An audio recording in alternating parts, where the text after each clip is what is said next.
రాష్ట్రంలో కాంగ్రెస్ పార్టీ అధికారంలోకి వచ్చి ఈ రోజుతో 100 రోజులు నిండుతా ఉంది.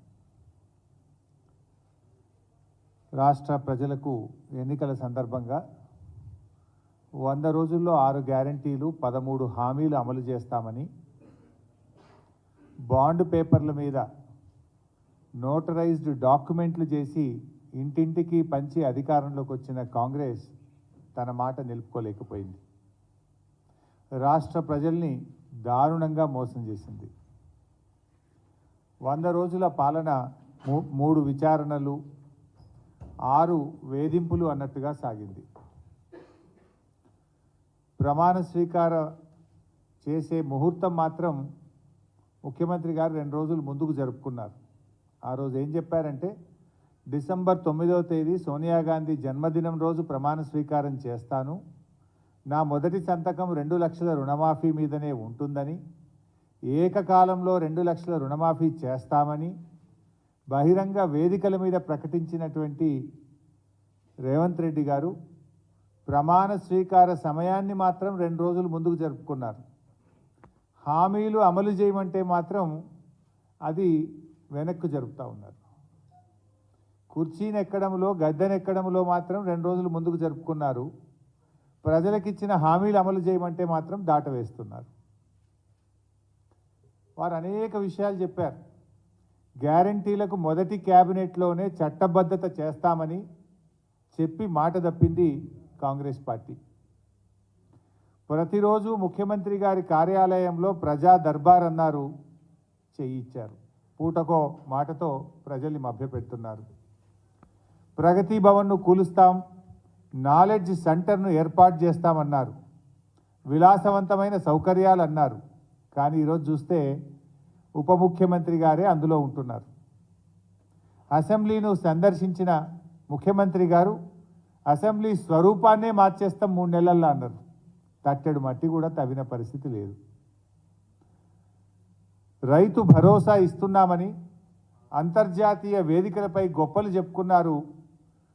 రైతు బంధునే ఇలా మొదలుపెట్టి 100 రోజులైనా పాతది కూడా ఈ రోజుకు పూర్తి చేయలేకపోయినారు. పాలనలోకి రాగానే రైతు రుణమాఫీ అన్నారు, దానిపైన అతి గతి లేదు, ఒక్క అడుగు కూడా ముందుకు పడ్డ పరిస్థితి లేదు. ఆసరా పెన్షన్లు పెంచుతామన్నారు, ఉన్న పెన్షన్లే సరిగా ఇవ్వడం లేదు. కేసీఆర్ గారు తెలంగాణ పరువు పెంచే ప్రయత్నం చేస్తే రేవంత్ రెడ్డి గారు మాత్రం కరువు పెంచడంలో పోటీ పడుతున్నారు. దేశమంతా కరువు ఉందనే చేతగాని మాటలు చెప్తూ రైతుల నోట్లో మట్టి కొడతా ఉన్నారు. కేసీఆర్ గారి హయాంలో పచ్చటి పంట పొలాలు కనిపిస్తే 10 ఏళ్ల తర్వాత రైతులు తమ పంట పొలాలలో మంటలు పెట్టుకునే పరిస్థితులు ఈ రాష్ట్రంలో కనబడతా ఉన్నాయి. కేసీఆర్ గారు వ్యవసాయాన్ని శిఖరాగ్రంలో నిలబెడితే రేవంత్ రెడ్డి గారు శిథిలావస్థలోకి చేర్చుతున్నారు. కేసీఆర్ గారి హయాంలో త్రాగునీటికి సాగునీటికి లోటు లేని పరిస్థితి ఉంటే ఇవాళ రాష్ట్రంలో రేవంత్ రెడ్డి గారి పాలనలో కన్నీళ్లకు కొరత లేని పరిస్థితి కనపడతా ఉంది.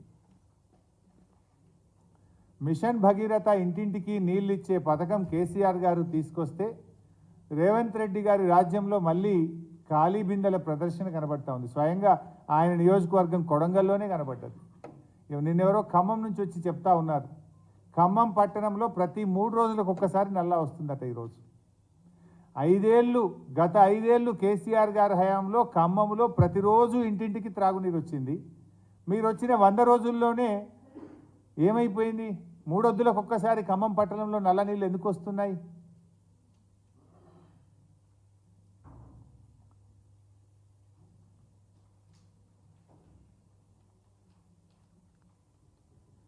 ఇవాళ కర్ణాటకలో కాంగ్రెస్ పార్టీయే అధికారంలో ఉంది కదా, మీరే చెప్తున్నారు మా పార్టీయే ఉందని.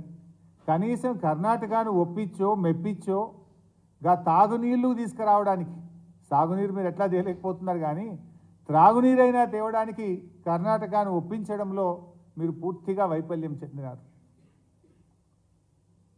ఇవాళ మేము కృష్ణా మేనేజ్మెంట్ బోర్డుకు కేంద్ర ప్రభుత్వ ఆధీనంలోకి ప్రాజెక్టులు పోకుండా మేమేమో పోరాటం చేస్తే మీరు వచ్చి రాగానే కృష్ణా మేనేజ్మెంట్ బోర్డుకు ప్రాజెక్టులు అప్పగించడానికి కేఆర్ఎంబి మీటింగ్లో ఒప్పుకొని వచ్చిండ్రు.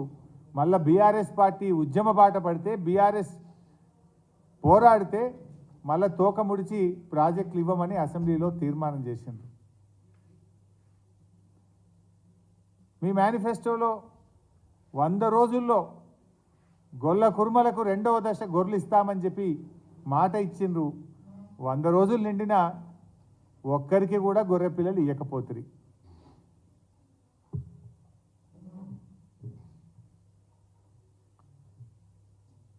ఆ రకంగా ఇలా వాళ్ళు కేసీఆర్ గారు ఈ రాష్ట్రంలో పేదలకు ఏం చేయాలని ఎన్నో కార్యక్రమాలు ఆలోచించారు.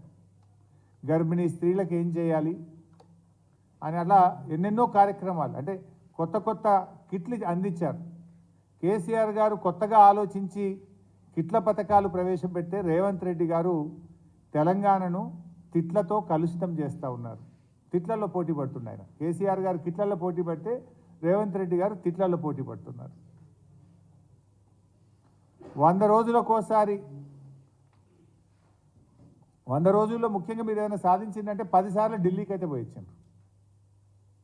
అంటే ప్రతి 10 రోజులకు ఒక్కసారి ఢిల్లీకి పోయి తెలంగాణ ఆత్మగౌరవాన్ని తాకట్టు పెట్టారు. రైతు బంధు పడలేదని ఎవరైనా రైతులు అడిగితే ఒక మంత్రి గారు చెప్పుతో కొట్టమంటాడు. ఇది 100 రోజుల్లో కాంగ్రెస్ పార్టీ ఘనత. రైతు బంధు పడలేదంటే చెప్పుతో కొట్టమంటాడు మంత్రి గారు. ఇది మీ పాలన తీరు. కేసీఆర్ గారి అనారోగ్యాన్ని కూడా రాజకీయం చేసి నీచమైన స్థాయిలో వ్యాఖ్యలు చేసే విధంగా ముఖ్యమంత్రి గారు మంత్రులు దిగజారినటువంటి పరిస్థితి రాష్ట్ర ప్రజలు గమనిస్తూ ఉన్నారు.